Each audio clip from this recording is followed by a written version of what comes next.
Welcome to episode 3 of We Are Not the Same, brought to you by Player's Choice.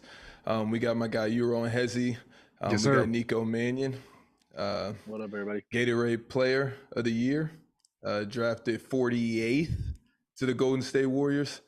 Pac-12 All-Freshman team, second team All-Pac-12. How you living, bro? I'm great, bro. Can't complain. Enjoying the summer back home for a little bit before we got to get back to Europe. I feel like, how is it playing in the EuroBasket? You mean European basketball in general, or this upcoming window? This upcoming window. This upcoming window, it's gonna be interesting. I think this is like really the first window where there's a lot of the high level NBA guys that have time to come back and play. So I think first or second game we play Greece, and they'll have Giannis and his brothers. Then we might have Serbia, and we played Serbia last year, but it's a lot of talent. You got a good month to prepare, so it'll be fun, bro. I'm really looking forward to it. You know, being overseas, not having the chance to compete against guys like Giannis over there, it'll be fun to kind of see where you're at when you get to play 'em. International competition is a lot like tougher than what people expect, especially because a lot of these teams like Serbia and all of those Balkan countries, especially, right? They have so many NBA guys or guys that used to be in the NBA. How is it, having played against them in the league, and then you see them? I think it was Dame made a comment about, they play a certain way in the NBA, and then they go overseas with their home countries, and they're amongst their their countrymen, and it's just a completely different animal, and it's like a different Man, type of player. it's crazy. Like seeing who was I think Patty Mills, who's a great player in the NBA, Hmm. right? When he gets with Australia, he steps his game up even more. Or when I was 17, we played I think it was Croatia, and they had Bogdanovic that was with the Jazz, but the Bogdanovic that was with the Jazz, not the younger Yeah, one. And going into the game, I'd seen him play with the Jazz. I'm like, okay, he's a shooter, bigger guy, shooter. Man, he was playing point, bringing it like ISOs, yeah. ball screens, like everything you could think of. He was doing everything, and it's like these guys from overseas, you see them in the NBA, and they're kind of put into a role. But when given the opportunity, they all have something to them. Like they can all really really hoop. So it's interesting to see.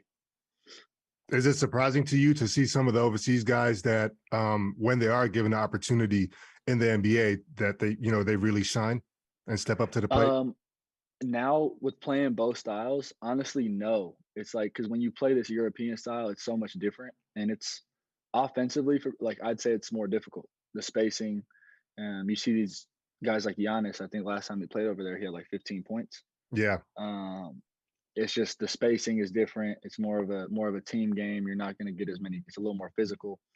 So seeing stuff like that and having played both styles, going from Europe to the NBA for someone who's skilled offensively might honestly be a little bit easier. I think Luca said it in an interview a while ago where he was like, "Yeah, it's easier to score in the NBA." And everyone like looked at him crazy, hmm, but playing both styles and watching both games, I think you can understand why. yeah, absolutely. I think. Which Go ahead, Shaq. which do you prefer, or which one? Hmm. I mean, I don't want to say which one is more difficult because there's certain nuances to both, and I don't want to get you into any hot water. I actually do, but anyways, which one, which one do you feel like is that you can thrive in more? Yeah. Your particular play. For my style, I would say the NBA. Just because being a smaller guard, the spacing, being able to create, playing more in transition. I'd say that's more my style, which is, it's good for me to be in Europe at such a young age because I'm going to get to learn both styles and kind of learn those different nuances, like you said, learn those in Europe. And hopefully my end goal is obviously to get back to the NBA. So hopefully bring those nuances back and kind of have both styles. Yeah. Does the spacing completely neutralize, I guess I want to call it, athletic superiority? Because like, Man. in the league, right, it's like athleticism is like the big thing because, Hmm. you get those super, crazy highlights or whatever that everybody sensationalizes on TV. And so the focus is pretty much there, right? But Right. in Europe, I feel like that really doesn't hold that much weight. And obviously, like you said, the spacing is you're not going to be able to just rise up because you don't have that much running space. Exactly. In a short answer, yeah, I think it does kind of neutralize it. Because you can So be really skilled, you could be able to get by your guy, but instead of that guy coming from you beat your guy to the right, down like the wing, the 45, whatever. Instead of that guy coming from the other corner, like that short corner to come help, he's already under the rim taking no two defensive steps. three Now he's seconds. already outside the paint. So it's completely different. The rotations are different. Some teams do some like funky stuff with the ball screens. They just switch guard to guard and that big stays and drop. Like it's a lot of different things. But the spacing definitely makes it more difficult for offensive, like a skilled offensive player, a creator. It definitely makes it more difficult.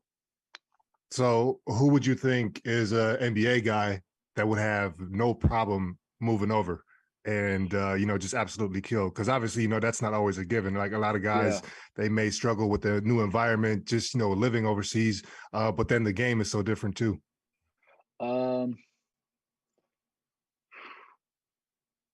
Maybe someone like DeMar DeRozan, because he doesn't just rely on his athleticism, and he's got the mid range. He doesn't always have to get to the rim.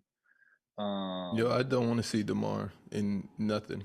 It'd be If scary, I right? walk out of the tunnel and I see DeMar DeRozan on the other side warming up, It's like yeah, I'm not. Dwayne Bacon on steroids. Yeah, there Hey, you and go. he played well this year. He did, and he's in your league, right? He is, yeah. He's in Mm-hmm. Monaco. Yeah, for sure. Yeah. But guys like that, I mean, obviously you could choose the superstars like Luka and Harden and Ja. Like I think Ja would have not a tough time, but a tougher time than he does in the NBA, just because of the spacing. And Mm-hmm. one thing over there is you really have to be able to shoot, because if not, people are going under ball screens. The paint's already packed, and it just makes it super difficult if you can't shoot. Why Bologna? What made you land on that team other than the sick roster they got? Um, I really only had 2 European offers. Mm-hmm. Um, and the other one was from a team in Russia. And Mm. so it just felt better. Like it was like a gut feeling, Italy's more Gotcha. home. I speak the language, Did your parents come more out? comfort. My mom came with me when I was heading out there, but they didn't move out there. Like she came with me, and then they both came back for I want to say for Christmas. But they Gotcha. recently just moved back to Utah from Arizona, so they're in Utah, and I was out there pretty much by myself. My family is in Rome, so they were only a couple hours away. Got to see Nice. them a couple times, but no, it was more for comfort, I would say, just because that's kind of like my second home. I was born over there, speak it. And So it's comfort. that's a nice roster just in general. I think I remember the last couple of years, Virtus Bologna, they always been, they always had a solid team, and especially, Yeah, from guys that have been in the league before, like Belly, of course, Milos. Milos, Yeah, talk about Milos, man. Obviously, one man. of the greatest guards in European history. His passing is probably second to none. I mean, if this is going to sound crazy to a lot of the viewers because they probably won't know who he is, but Yeah, man, him and Magic Johnson, I'm gonna just say that. he's so. After playing, I played against him in the summer because we were playing. We played Serbia for the pre-Olympics, right, in the finals to go to the Olympics. And then that was the first time I'd really seen him. And growing up, I'd watch film. My trainer had cut up his film for me. Um, but man, seeing him play and practice, it's unreal. I tell people all the time he's the best passer I've ever seen. Yeah. And it's like it's not even close in my opinion. But he is unreal, dude. Like he's older now, so he's not as quick. But he gets wherever he wants, throws it to whoever he wants on the floor, whatever angle. He had a play in practice. He came off a screen from like the left slot going to the right slot Mhm. and just whipped it right hand off the backboard. Not a lob though, like he just threw it hard as hell off the backboard. Uh-huh. Big turned and rolled and didn't catch it the first time. And he's like, "What are you doing? Catch the ball." He's like, "You were throwing that to me?" He was like, "Yes." A couple of days later in practice, he does it again, throws it right off the backboard. Our big had set, he rolled, he caught it like just inside the free throw line above his head, took 2 steps, laid it up. And it's Uh-huh. like his timing is second to none. Like he can put it in right here, right in your hands, and all you have to do is just lay it up. Like you could cut from any angle. He's gonna find you. He's super fun to play with, and he's super fun to watch and just be able to learn from. Right. Now, obviously, that's like a super crazy talent, right? Like, I mean, you'd probably be dreaming if anybody thinks that they can just, wake up and do that. But what are some of the things that you can learn from him in terms of like those, those passes, just like the vision, what he's looking at, the timing? What have you taken from him so far? So one trick that he taught me, and I'm gonna kind of give the viewers some game.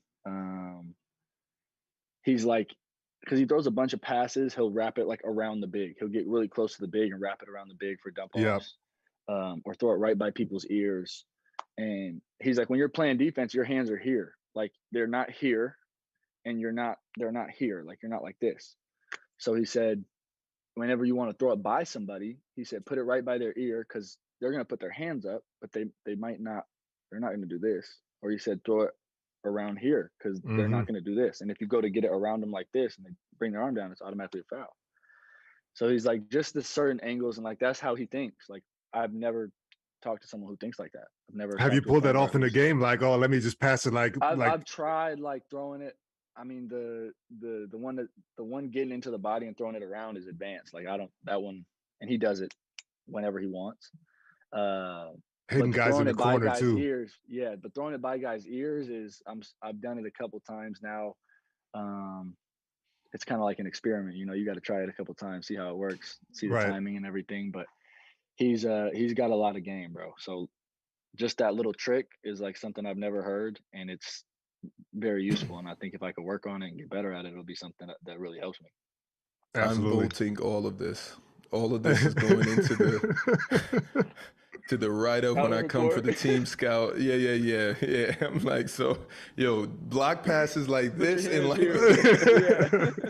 make sure we defend Milos like this. Look at you crazy. Like, what are you talking about? If we start doing that, he's really gonna start whipping us. So I'm. That's fire. Yeah. So shout out to Milos, man. For sure, man. For the people who don't not familiar, that's worth a Google. That's worth a YouTube search for sure. Definitely. Is there anything else that you feel like you learned in Europe that you weren't expecting? That I wasn't expecting. I think the biggest thing for me was just learning to play in tight spaces. I've been so used to like blowing by somebody and being able to just go. Or coming off a pick and roll and making one move on the big or whatever it is and being able to go. So being able to play in tight spaces, trying to play off 2 feet more. I'm a 1 foot jumper, so that playing off 2 is more difficult for me. And I've never really done it. So those 2 things I would say. And then just, man, how would I explain it? Kind of finding my role. Because it's, as you know, it's more of a team game over there. Like there's more sets. I'd say people are probably more unselfish, the players. So kind of just being able to find your spots, which has been difficult while trying to learn a new game and find your spots, and kind of just trying to fit in and know as a point guard when it's your time to be aggressive, when it's your time to get us into a set. Early shot clock, late shot clock, all that stuff, who has the high hand, all those little things. I'd say those are probably my main focuses, and that's what I tried to work on last year, and those will still be at the top of my list this year as well. Who was the best high school player you played against? Like out of all of them. I'm not talking about like names or anything. I'm talking about who. I mean, if he has a big name, that's cool too. I mean, that's a simple one for me. Y'all are gonna hate me because the answer is simple, bro. It's Anthony Edwards. I played against him on a circuit growing up, and so I'm living right now with my best friend Cam, and it's funny because we went to school together, went to high school together, and I used to come back from all our AAU events, whatever, and he'd be like, "Oh, I saw this kid. He's nice." I'm like, "Yeah, he's pretty good." Like I was never like, "Oh, he was cold." You know what I mean? Like I was always like, "Yeah, he's solid. He's good. Whatever." I came back from the Under Armour All America camp. And I'm like, bro, Anthony Edwards is the truth. Like I was like, and this is like 8th or 9th grade. I'm like, he's a top 5 pick for sure, like locked. He's like, really? He was heads and shoulders above everybody back then too, yeah. Just the way he moves, and he still wasn't like now he's big. Like he's put some weight on. He's super strong. But even back then, he was shooting it well. He had a handle. He was 6'5", 6'6". Like you could just tell there was something. He moved different. Um, and I think he was ranked like in the 20s at the time, because I remember we were sitting at a table with like Scotty Lewis and Brian Antoine. We're eating lunch at the camp, and he's like, "Bro, we're talking about the rankings," and he's like, "I'm not throwing shade to you guys, but put anyone on that list in front of me, and I'm killing every single one of them." Said it with a straight face, like that's his mentality, and you can see how he plays, like it shows. So that'd probably be my number one. If I had to go number two, when I was younger, I think I was 7th grade, but I was playing up a year or two, and Marvin Bagley grew up in Arizona, and in high school he was just head and shoulders above everybody. Like he was Yeah. already 6'9", dunking everything, hitting jumpers. His game was already smooth and fluid. Like I think he was ranked number one in the country, honestly. But he grew up here in Arizona, so if I was playing up, we'd see them like every weekend. Yeah. And he was very legit. Speaking of dunking everything, you also faced off against Jalen Green, right? Definitely played Jalen. It's funny, I played with Jalen in like 6th or 7th grade. We played on the Truth, the Paul Pierce team, the Truth. We played on that team for like half a summer together. And then we played against each other with our high school teams in Arizona in a little showcase. It was a good matchup. We both played well. We ended up winning by I think like 12 or 15, but he's very good too, and he's one of those guys athletically head and shoulders above everybody in high school. Obviously, college, he didn't do the college thing, but even NBA, obviously, he's still one of the better athletes. Yeah, he's top tier athlete for sure, man. I was always wondering though. So I'm a little bit older. In my day, the mixtape era was all like amateur, right? It was the N1 stuff or whatever. But in your day, it's more so shifted to high schoolers, right? Yeah. And so we're talking about, crazy high school mixtapes like Austin Rivers. And you can go down the list or whatever, but your social media presence back then as a high schooler, all the stuff that the buzz that you created for yourself with all the insane plays, buzzer beaters and whatnot. It was up there too, man. You definitely were a top tier athlete when it came to, just the buzz. Explain or kind of like go talk about how that impacts you, in your development, trying to, keep a good head on your shoulders and not, stray too far from, from the actual focus and the goal. Man, I started to get my buzz probably when I was like 15. At 15, I was, I had a Sports Illustrated or like a piece in Sports Illustrated. And obviously the social media stuff was blowing up, and at first it was weird. I'm not a guy that loves to be on the camera. I don't love all the attention, so it was like almost uncomfortable in a way, like walking around the city or going to the mall or whatever, like 16 years old, and there's people asking me for pictures. Right. So it was really weird for me at first. And part of me didn't really like it because I didn't feel like I didn't feel like a normal kid anymore. You know what I meant? Like it felt different. Something I just got used to. You don't like it or dislike it, but at the end of the day, I was like, if I can, if a little kid sees me and wants to take a picture, if I can make his day and take 5 seconds out of my day, talk to him, ask him his name, ask him what he does, tell him to keep working hard. Like it's super simple for me, but I could, make him happy for the next day or two. So little things like that is kind of what changed my perspective on it. And like you said, keeping your head on straight. A lot of people can get that buzz and maybe use it in the wrong way or draw bad attention to themselves or do something dumb. And my mom was really strict on me, like, hey, social media can be a good or a bad thing. Like, it's not just good. You're giving everybody access to yourself.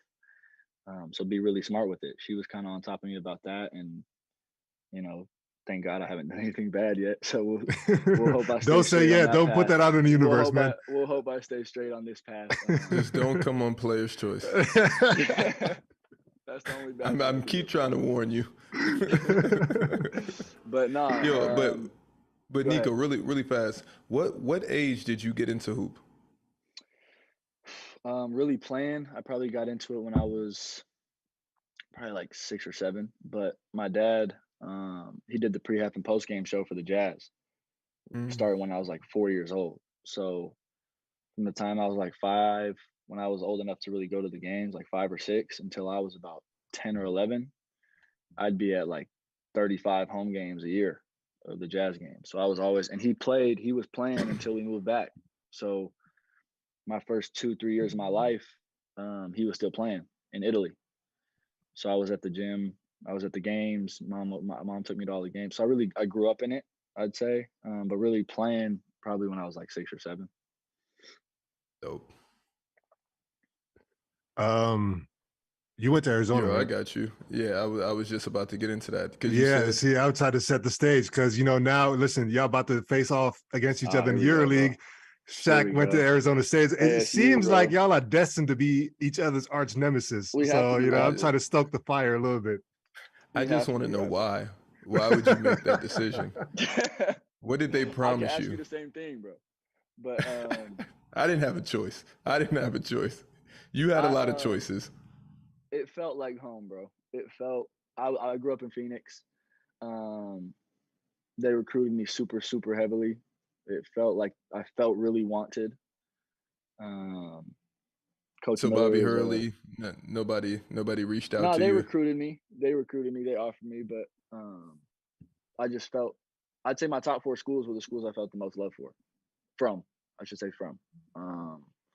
And that's kind of how I based it off. I was like, I want to go somewhere where I really feel wanted and feel needed. Um, Do you have any Not just crazy like a big recruiting name. stories? Not really, bro. Mine was super simple. I cut my list before schools could contact me because they could contact your coaches, whatever. But I was like, I think I had like 42 or 43 offers, and I was like, I don't want to have to talk to everybody. I don't want everybody blowing my phone up. So I cut to 10 before that even happened. Kind of had like 7 already in mind. Cut it to 7, and then I cut it to 4. And um, I was talking to my mom about it. I'm like, it's gonna be such a hard decision. She's like, nah, people will start kind of weeding. They'll show their colors. Like you're not gonna have to make the decision. It'll kind of be made for you. And that's kind of what happened. Like certain guys stayed in college. Certain schools maybe stopped reaching out or didn't reach out as much. So my decision was really pretty easy. My top 2 was difficult. Making that call to Marquette was very difficult because I really really liked them. Um, but then Do again, you like feel like you Arizona made just the felt like right? home. Do you feel like you made the right decision? I do. I Shaq wouldn't being change it. nasty. Yeah, he's trying to put me on the spot. I like I'm it though. not being I nasty. I I feel like I made the right decision. Like I wouldn't change it if I could go back.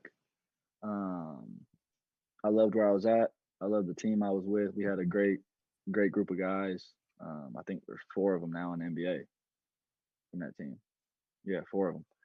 Um, and just a good group of people, like connections that I made there. We still talk. A bunch of us still talk all the time.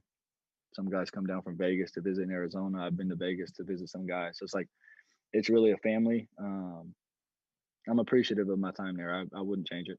Yeah, Phoenix is super slept on, I feel like, in terms of a hotbed for hoopers. Not Yeah, just, high in the school summers talent that comes out especially. of it. Exactly. Pros going out there and everything like Of that. course. And of course, with the success that the Suns have been having in recent memory. Um, Talk to me about how were you able to play in Phoenix against D-Book and CP3 and everything? No, not really. This summer's been cool. We've had some open runs. Matisse has been there. Anthony, who just signed his big deal. Mm-hmm. There's a bunch of pros. A lot of European guys are here as well. There's a lot of guys that play over in Germany and Montenegro, like different Europeans that are here. And we kind of all work with the same like 2 or 3 trainers. So they'll set up pro runs. Like I think we got a pro run tomorrow, and just get in the gym and play fives because in the summers it's hard to get a lot of live action. So we'll work out throughout the week, and then those trainers will kind of get together and put us in the gym together and just roll the ball out, play fives. Nice. Nice. In high school, what was your biggest fan encounter? Biggest fan encounter. Like, did anything wild ever happen? Nothing Because I know wild, when bro. I'm I would I would say there was a lot of like the student section stuff, like going to away mm, gyms, stuff like that. got you. Our rival school like holding these big ass carrots before the game. A bunch of signs. But our high school games were actually pretty packed, bro. Like they were super fun. There was games starts at 7, they'd be closed, doors closed at like 6:15 because it's so Yeah. full. It was fun. Yeah, we could definitely tell from all the footage that we were able to see after the games, that was definitely atmosphere. I think everybody who Fun. played high school ball would love to, have made the experience. Definitely. It's Shaq, you could speak on this. It's kind of like being in Europe, like just having student sections. Like the NBA is like a lot of fans going to watch. Mm-hmm. Over there, it's like diehard fans. Like people they're chanting the whole game, they're standing up the whole game. It's loud. You might get certain cities they're throwing pennies or nickels on the court Mhm. or lighters, like whatever it is. They're diehards over there. Oh yeah, let's talk about that, man. Like, what's the most rowdy crowd in, I guess, Italy in general? Because I'm sure, like the club competition, domestic club competition, or even international club competition is more like it gets a little bit more intense than, let's say, you playing Germany for Italy. You know what I mean? Yeah, definitely for sure. Yeah. I'd say ours was our rival. We had two teams in the same city. So we have another team called Fortitudo, and Hmm. their gym is like 8 or 9 minutes from ours. So everyone in the city like is like split. Like some are for us, some are for them. And like before we even got on the court to warm up, it was full. They didn't let our fans in until like the game started because there's fights and they got like we have our fans have this little tiny section in the corner and there's like police surrounding them and then the rest Hmm. of the arena is theirs. They got these big flags, waving flags. Um, Do they let like off they started, flares? They burn stuff and everything? yeah, they do. They're smoking cigarettes at halftime. Like you come out, it's like cloudy in the arena. It's Yeah. a crazy atmosphere, bro. Like That's a it's eye favorite. opening for sure. It's eye opening, Yeah, especially at an indoor sporting event. Like, thanks, fans. right? Like Appreciate y'all. there's firing and cigarettes, and you're in there. You got to go run, and it's cloudy. You come out of halftime, it's like foggy and smells like cigarettes. It's terrible. Fire. So, what's the best city in Italy to? Now I'm getting nasty to get into some shenanigans after the game. Ooh, Milan.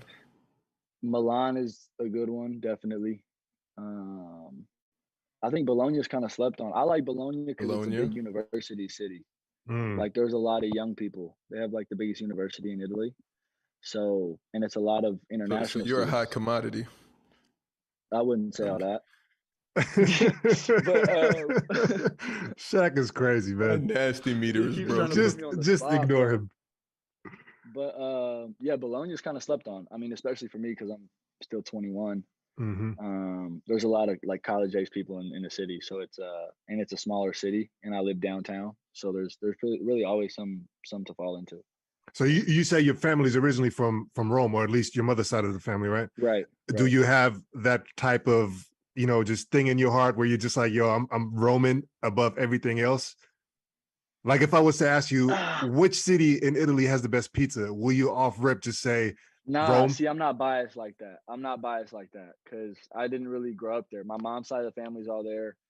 Um, but I mean, I spent summers in Rome. That's like the most I've done. Like every summer, we used to go back there. But I wouldn't say I'm biased. And finally, being back in Italy now, I feel more Italian, if that makes sense. Like I grew up Yeah, in America this whole time, so I knew. I mean, I'm half Italian. I knew that obviously. I was born over there, but being back there and just speaking the language every day and eating the food and meeting Italians and having like Italian, like real Italian friends, I'm kind of feel like I'm diving more into my culture. that's dope. Yo, Nico, can we get into the Golden State Warriors back? Come on. So working out, because I asked EP the same thing. Seeing Clay and Steph work out, what was that like?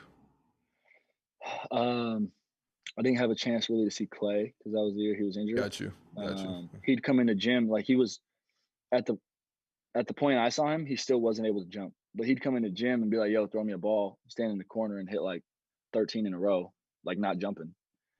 Um, Steph is I don't know how to explain it, bro. It's just he's just different. Like he'll go play 36 minutes. The next morning at 10 a.m., he's by himself in the weight room before a flight, like lifting, stretching by himself. No trainer, no player, nothing, by himself. or he'll play 36 and then go get on the treadmill. Like he's just wired that way to where he just never stops working. After practice, his workouts, he's game speed, same routine every day, like always the same hoop, same two people rebounding. Like he's just got his routine and his habits down, and he's he's special, bro. Like there's something in between his ears that's just different, I'd say. And it was special to watch. Like obviously you get to see the games, everyone sees the games, but seeing the stuff he does in practice and how hard he works. I told him, I saw him we played a game, he played 36 minutes. Next day we're leaving for a flight. He's in the gym. I'm like, I'm gonna get there early before we leave for the flight, get some shots, maybe lift, whatever. I get in there and there's nobody in there except Steph. I'm like, I told him like it's really impressive to see not only best player on the team, but one of the best players in the world, like the only one in here. Just played the most minutes on the team last night. Already in the gym the next day, like working on his body, lifting, stretching, whatever it is. It's like it's motivating because I'm a 20-year-old, 19-year-old rookie watching you do this at your age and being one of the best players in the world. It's really motivating and inspiring. I told him that because it's special. Yeah. I think I saw a clip on YouTube once of Steph. He took like a drink of water or whatever. It was like by the bench on the timeout, and he's walking past you, and you said something to him, and he just busts out laughing and basically like spit the water all on the court or whatever. Like, what was so funny? Like, what did you say to him? It was super simple because like Steph doesn't usually talk. Like he doesn't usually talk a lot of trash, right? Mm-hmm. And I think we were playing the Timberwolves at home, and it was still COVID, so there was like probably like 500 people in the gym. Like it was empty. Mm-hmm. And I think Malik Beasley hit like 2 or 3 threes in a row. We called timeout, and he's like staring at the bench, and he just yells, "Boom!" like flexing, whatever. And Steph comes out. We come out of the timeout, and Steph hits like 2 or 3 in a row, like right after they call timeout. And Steph turns there. He's like, "Boom!" Like that's his way of talking. He didn't say anything, just boom, right? Yeah. So he drinks water, and I'm like, "Steph, give me another boom." That's all I said. But it was pretty funny because he never talks trash. Like he's always pretty quiet. So to see him, and plus we were in the empty gym, so to hear him like yell and look at the other bench, I was like, okay, he's in his bag. So I was like, Steph, give me another boom, bro. He just spit his water out. That's so is he one of the biggest like trash talkers? Because I know he doesn't get. I feel like he is up there, man, and people just kind of get fooled by the baby face and everything like that. But that too. But he's like so calm when he does it. Like I don't think he does it all the time, but he's got a lot of the shenanigans. Like he'll do like the shimmy and like do all that stuff. Like look at the crowd, like shoot it and turn around before it goes in, like stuff like that. But like really talking to somebody, it doesn't. I didn't see it that often. But I mean, his shenanigans are up there for sure. Like the stuff he does, the shake, the night, all that stuff. Yeah, he's got some top tier. Did you get to talk some shit when you were playing? And I guess more important question: if you did it ever backfire on you? No, in the league I didn't really talk that much. Growing up, I talked a little more. College, I got a couple technicals for talking.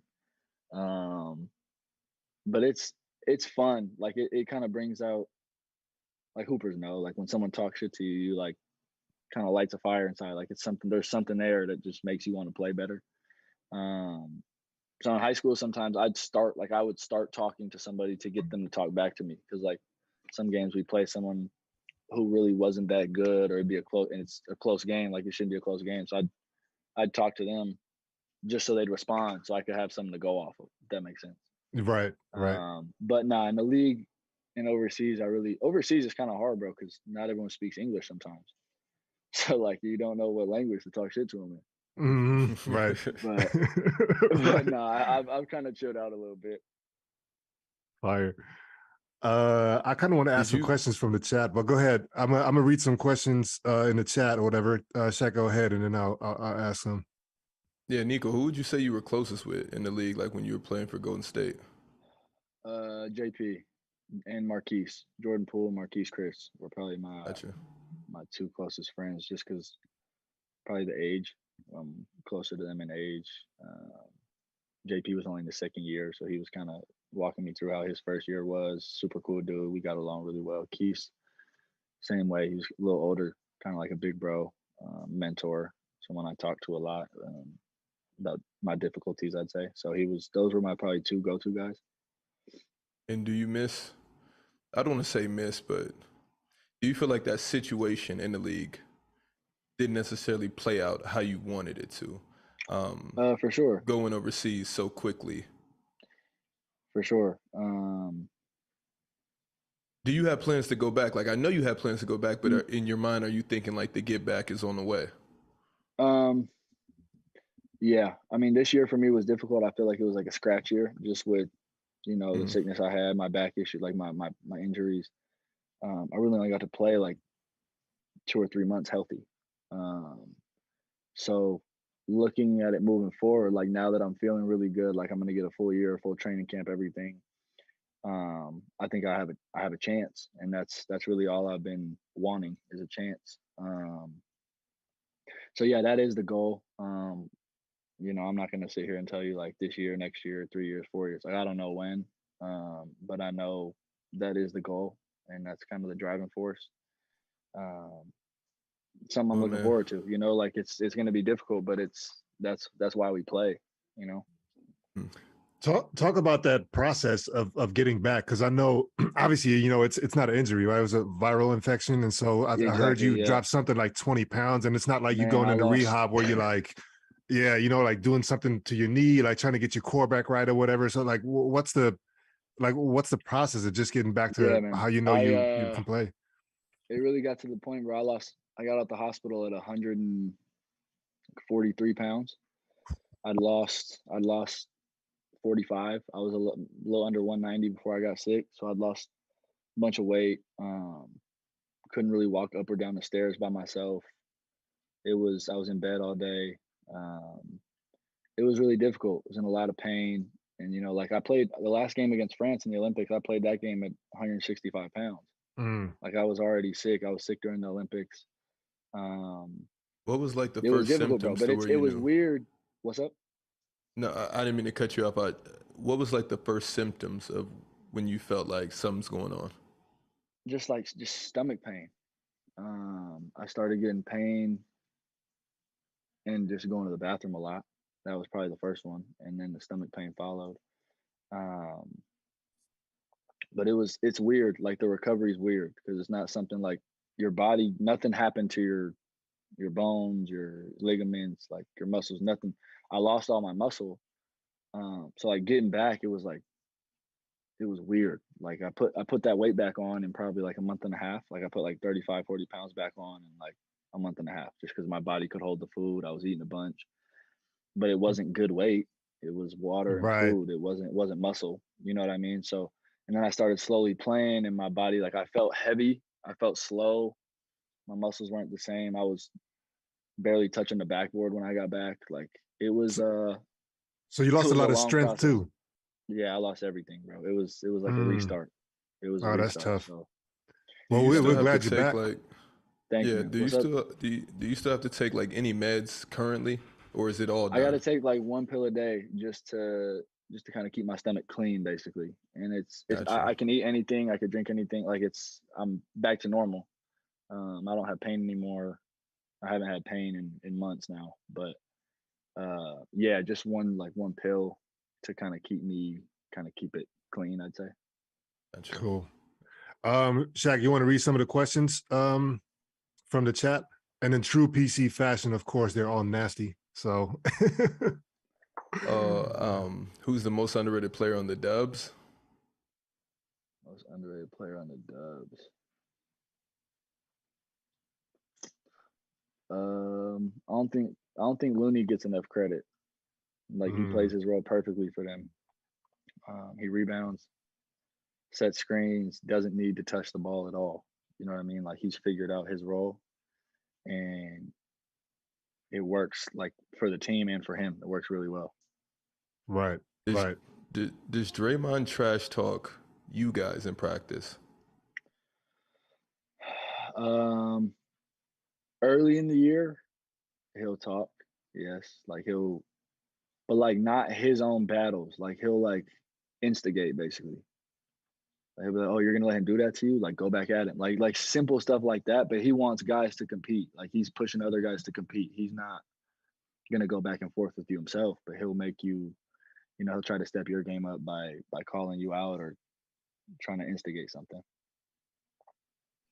How was Steve Kerr as a coach? Dope. He was super calm, like super calm. It was surprising. Also Arizona Wildcat, which That's true. I loved. Shaq likes that. He likes, but Super Kerr. Super Kerr. he was super cool. He's a genuine guy, super nice. And obviously he's a good coach. I mean, they're winning all these championships and winning so many games. But the main thing I'd say about him is he's just super calm. Yeah. See, Shaq has this thing about the Warriors or Steph Curry in particular, where anybody, I'm about to ask, anybody that gets around him kind of like picks up superpowers, right? And so he's calling, Steve Kerr is now Super Kerr's the super coach, whatever, Super Draymond, Super Clay, anybody super. Super EP, by the way. Yeah, Super JP. So the question is, did you feel that? Like, did you see your game improving just by being around, like iron and sharpening iron, basically? Did your shooting improve? Did anything just pick up in your game that you not necessarily worked on, but just by being around those guys, it just took it to another level? I would say it's the culture there. Like, it's such a positive environment and they have such a good group of people that it really allows you to get to your best self. Being in negative environments or somewhere that's not a great culture will probably make it more difficult to thrive. So I would just say it's the culture there. Like, they have, from the head coach, the GM, all the way down the staff, even the players, like everyone there they're like genuine people. They care about each other and their family, and it shows. Like, they play that way. They play super unselfish. They play together. But I'd say that's the reason why. I think it's the culture. They've had it for years now, and it's impressive how they keep it. But I'd say that's what allows people to kind of get to that full potential, is the culture. So did Steph guard you in practice? Here and there. It was funny, bro. We didn't do a lot of live. Like, people, the NBA practices was like, I think we had like maybe 3 live practices the last 3 or 4 months of the season. So in those 4 months, we probably taped up 3 times. As a younger guy, we went live. We'd do 3-on-3 or 4-on-4. But like Steph, Dre, Wiggs, Loon, like guys like that, they rarely had live practice because they're playing so many minutes and there's so many games and traveling so much. It's like there's no point. They'd get workouts in, but live was rare. On the rare occasions that you did, sorry, Shaq.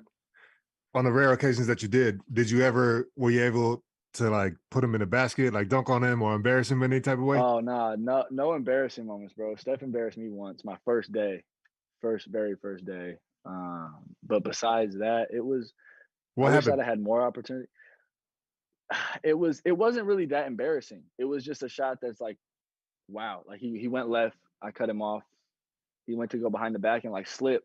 He's on the floor dribbling like this. The basket's like over here. He's at like the top of the key. And like all in one motion, he's like sitting down, right? All in one motion, he like gets up and shoots a step back, gets behind the 3-point line. It barely touches the net. Like, he just, and I like, Marquise is going to throw it in. And I'm like, what the fuck, Keith? He's like, you'll get used to it. He like throws it into me. He's like, you'll get used to it. I'm like, what? Like little stuff like that. And he'd have plays like that pretty much every day. That sounds like a welcome to the NBA type of moment. That was my welcome to the league moment. And it was the first day, bro. It was my first time playing with them. Like, it was like 5 days after draft day. Is he like the only one where you were like, oh, you know what? Now that I see him up close, obviously I knew he was great, but now that I see him up close, it's just on a level that I didn't know existed. Or is there multiple guys and then that one of our first games we played in Brooklyn. And seeing Kyrie and KD, it was the way Kyrie moved, like seeing that in person, seeing KD, crazy. Is that scary? Not scary. It's just like you get to see it on TV all the time, and now you're seeing it in person, and it's a whole different view, bro. Like, you see him in a whole different way. De'Aaron Fox for me was a very tough guard. Like, quickness. Yeah, he's just fast. Like he's way too Yeah. fast. That was like my welcome to the league moment in a game. Like he gave me like scored on me once. Next play, ISO, drew a foul. Next play, and when I say ISO, it's like he's on this wing. All 4 other guys are on the other side of the court. Like it's ones. It's ones at this point. It's king of the court. Like, oh, that's grimy, man. You're like, yo, were you guys scary, talking bro. about me before tip off? Like, what's going on here? And that's how it is for the rookies, though. It's like if you get scored on once, like they're gonna try to make your life miserable. They're going back at you again and again until you stop them. So it took me a couple times to get a stop, but that was a difficult one for me. That's fire. That's fire. I just have one question. I don't want to be nasty. I just, it could be a simple answer. Stop it, man. You've been there. You've been there. He's going to be nasty. You've been there. I'm not going to be nasty. I just want to know who the point guard is on the team. Who's the playmaker? Who's the point guard? Who's the facilitator? You can give me any watered down answer you want on the Golden State Warriors, like when you were there, from everything you've seen. He's trying to get you to answer whether Steph is a true point guard or not. Nico, I feel like you're a true point guard. I don't think Steph is a true point guard. He's a scorer. Right. But he brings the ball up the floor. You know, Draymond is probably I wouldn't call Draymond a point guard, but he's the facilitator. Like he kind of gets stuff running. He gets them into their sets, and Steph will bring the ball up, yes, but Steph is a scorer. And he creates because he's so good at scoring is what I'd say. Like he gets doubled. People pick him up. You know, they're setting drag screens at damn near half court, and now there's 2 guys on him, and he's putting it in the pocket for Dre, and it's 4-on-3. Like stuff like that, like Steph creates. But it's I wouldn't say he's a true point guard. Like a true point guard to me is like a Chris Paul. You know, it's different. Or you. Or me. There you go. Fair enough. What else you got, Shaq? I got a lot actually since we're here. Get it off. Come on. Nico, I want to save it for players choice because I don't want to be nasty up here. I don't want to ask you like top 5 players, LeBron or Steph or Katie or whatever. Okay, I don't want to get you in that I'm gonna bag. have to come prepared because that's gonna get grimy. I'm gonna make my list, bro. I'm gonna go. Oh yeah, definitely. We got to have you back on. You know, a couple of our guys. I know Mars has some questions for you and stuff. He's a huge Dubs fan, so you know he'll love to pick your brain and stuff. So that'll be fire. Yeah. I kind of want to ask you about your business though, man. Hooperverse.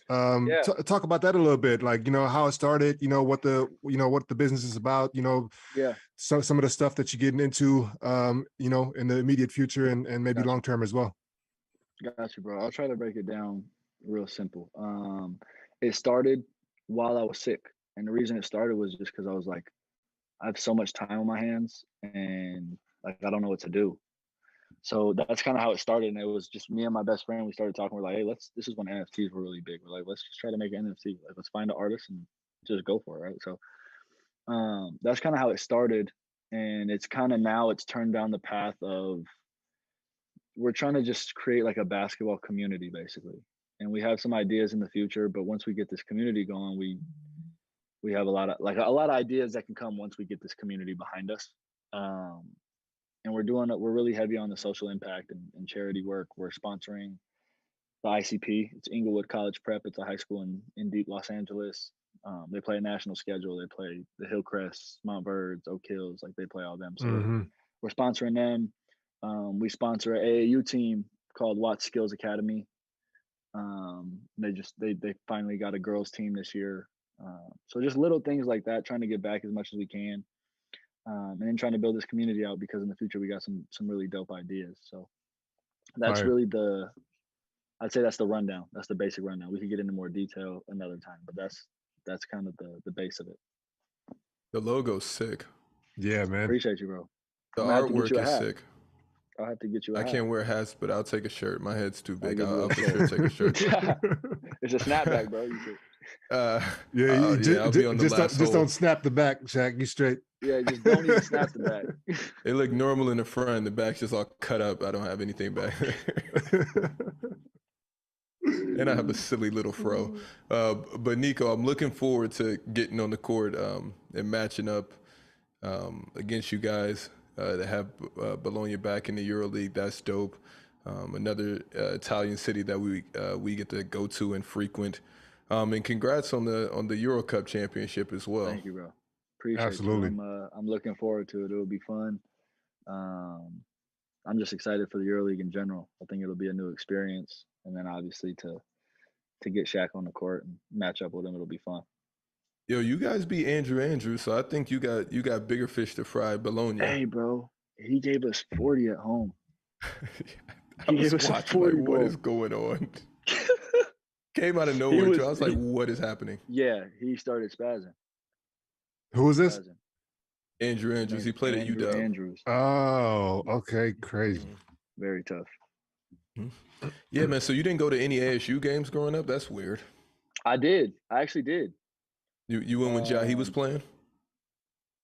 Nah. I think he had just finished. I went when Trey was there, like Trey's first year. I want to say Trey Holder. That was yeah. That was my second year. So yeah, you've seen the game already up close and personal. It's no need to do exactly, this. Bro. It's nothing new now, right? You've been working, I'm sure. You got a little more shit to you now than fucking college. Yeah, a little bit. JD about to put a poll up. Who's going to win this matchup? Man, Milos got me shaking. I'm watching Swish Cultures like I'm never gonna see that, and then they win Euro Cup. Like I'm about to be living it. Sir. Fire. Yes, sir. No, man. But yeah, man, thanks for coming through, man. I appreciate it.